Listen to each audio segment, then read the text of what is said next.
2022 was a busy year for Nigeria with lots of talking points. The year started with the Super Eagles of Nigeria failing to get past the round of 16 at the Africa Cup of Nations in Cameroon.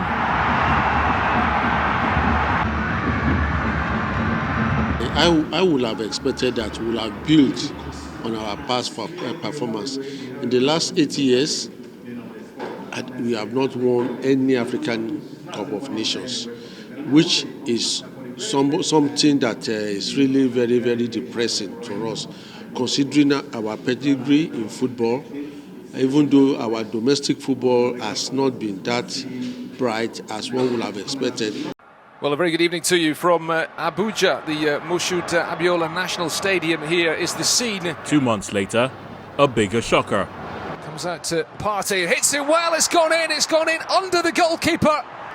And Thomas Partey gives Ghana the lead here. The Super Eagles did not make it to the 2022 FIFA World Cup in Qatar. They have beaten their West African rivals Nigeria on away goals.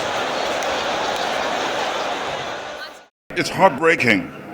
Without even asking, it's heartbreaking, Stan. We have the players, we have the resources. I don't know, we should learn to do the right thing, put the right pegs in the right holes. We shouldn't be Senegal and the rest of them. I mean, no disrespect, but those countries shouldn't be there flying their flag. And I mean, what's there for a Nigerian young people like us and the old people are teeming football fans? We're a football nation.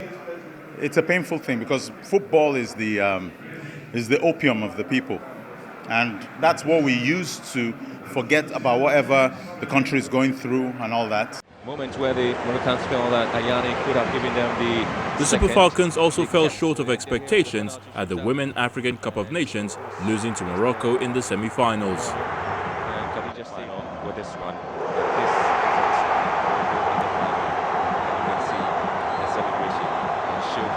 So excited there to get a team to the final for the very first. However, the Flamingos gave Nigerians something to cheer in football. The girls returned home with the bronze from the FIFA Under-17 Women's World Cup in India, the first medal for any women team from Nigeria at the tournament.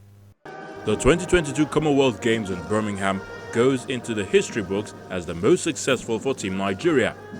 The country finished with 12 gold, 9 silver and 14 bronze medals, a total of 35, all thanks to the exploits of the country's female athletes, winning all gold medals.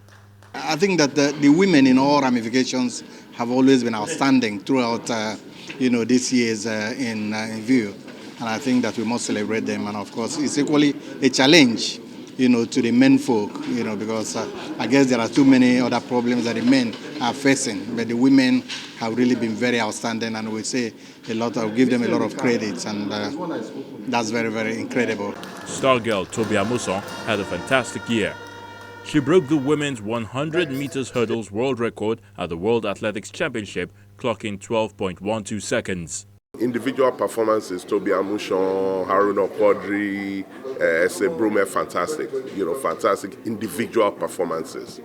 And that's not good enough for Nigeria. We haven't done as well as we should with the talent we have. It's been a bit disappointing. But we always seem to manage to get through. Both administration also produced major talking points.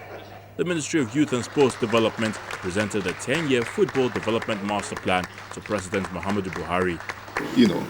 These are initiatives that, if you are not someone that appreciates building systems, you may find it as nothing.